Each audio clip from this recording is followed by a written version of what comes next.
Pour terminer avec cette feuille, l'exercice 13 de la feuille 3 toujours, pour montrer comment ça se passe quand j'ai pas que 2 événements, mais 3 événements au départ et après, bon, avec des probas conditionnels toujours. Je vous le dis tout de suite, avec des probas conditionnels, exercice 13. Donc l'énoncé est le suivant.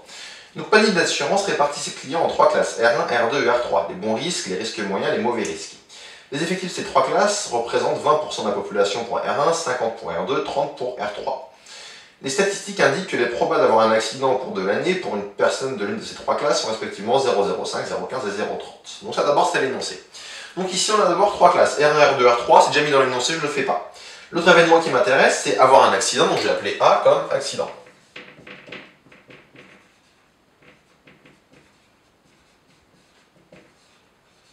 Et donc ici, comment ça a fonctionné mon arbre? Regardons, là en fait je vais avoir 3 classes, 3 branches de départ. Je vais avoir R1, le risque 1, R2, le risque 2, ou R3, le risque 3. Et pour chacun de ces classes, chaque personne a un accident ou n'en a pas. Donc accident ou pas d'accident, accident, là c'est un R3, ou pas d'accident. Maintenant regardons l'énoncé. On a dit, donc dans R1 il y a 20% de la population, donc R1 c'est 0,2. Dans R2, on a 50% pour R2, donc 0,5. Et si c'est bien fait, pour R3, on a 0,3. Il est important que la somme à chaque fois, quand je pars d'un même nœud, il faut que la somme de toutes les branches fasse 1, pour que j'ai bien une probabilité. Donc la somme fait bien 1. Ensuite, pour R1, on vous dit, proba d'avoir un accident au cours de l'année est de 0,05 pour R1. Donc, qui est de 0,05 d'avoir un accident et de 0,95 de ne pas en avoir. Pour R2, la proba est de 0,15 d'avoir un accident.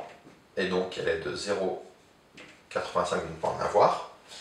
Et enfin, pour R3, la proba est de 0,3 d'avoir un accident. Et donc de 0,7 de ne pas en avoir. Donc ça, c'est l'énoncé. On a traduit l'énoncé avec un arbre ici qui va nous permettre de faire les calculs. Maintenant, regardons les questions. Première question. Quelle est la probabilité qu'une personne choisie au hasard dans la population ait un accident dans l'année? Donc là, ce qu'on vous demande, c'est juste P de A. P d'avoir un accident. Donc je prends une personne au hasard. Quelle est la probabilité qu'elle ait un accident? Comment je vais calculer ça? Je vais faire la somme. Allez, je vous le redémonte, tiens, juste. On pourrait faire directement avec l'arbre en faisant la somme des branches. Il faut un peu plus de place. Mais je vous réexplique comment ça fonctionne. Ça ne mange pas de pain. Donc, avoir un accident, cet événement seul, je n'ai pas d'infos dessus. Par contre, je sais la probabilité d'avoir un accident si je suis en R1, si je suis en R2, si je suis en R3. Tout ce que je vais dire, c'est que ça va être P de A inter R1 plus P de A inter R2 plus P de A inter R3. D'accord? Ici, j'ai utilisé ce qu'on avait fait que R1, R2, R3 forment une partition de oméga. C'est-à-dire que je n'ai pas d'autre possibilité qu'être là, là ou là. La partition, souvenez-vous, ce que je vous avais expliqué grossièrement, c'est couper une pizza, grosso modo. C'est vous partagez une pizza ou un gâteau entre amis. C'est ça faire une partition. Donc, je répète la logique ici. Donc, si j'ai un accident, c'est soit j'ai eu un accident alors j'étais à risque 1, ou un accident et j'étais à risque 2, ou un accident et j'étais à risque 3. Ça va basculer en disant que c'est P2, alors regarde ce que je connais, moi ce que je connais c'est P2A sachant R1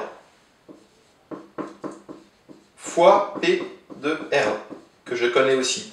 Donc ça c'est en utilisant la formule des probas conditionnels et en la retournant. Donc vous écrivez la définition de P2A sachant R1 et vous allez voir que vous allez trouver cette égalité, que ça c'est égal à ça. P2 inter R2, ça va donc être P2A sachant R2 fois P2R2, et P2A inter R3, ça va être P2A sachant R3 fois P2R3. Et tout ça, je le retrouve avec mon arbre, et ça va correspondre à, comme je vous le disais, à prendre toutes les branches qui se finissent par A. Donc P2A sachant R1, c'est 0,05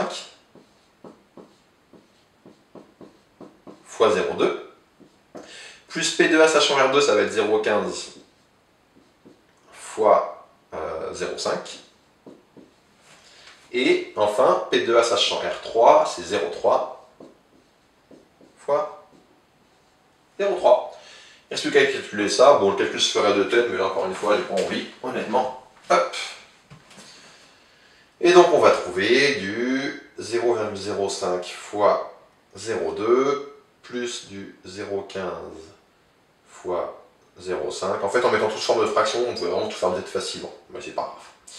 Plus 0,3 fois 0,3. Et donc on trouve 0,175. Je n'ai pas fait de faute de frappe, il me semble pas. Non, c'est ça. Donc on trouve ici une probabilité de 0,175 d'avoir un accident pour une personne prise au hasard dans la population. Et ça finit la question. Regardons maintenant la question 2. Question 2, on vous demande si M. Martin n'a pas eu d'accident cette année, quelle est la proba qu'il soit un bon risque? Donc, proba 2, alors comme tout à l'heure, essayez de réfléchir à comment écrire, qu'est-ce que je dois écrire dans ma parenthèse ici.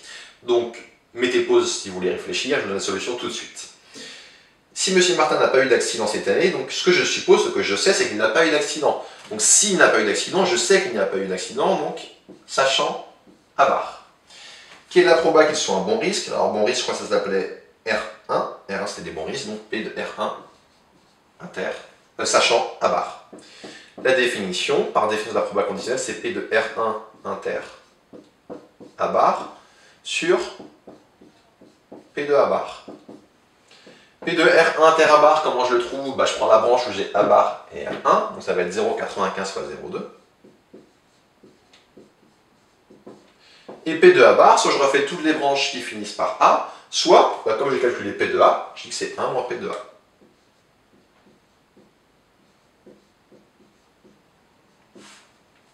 Et on trouve donc, hop, au final,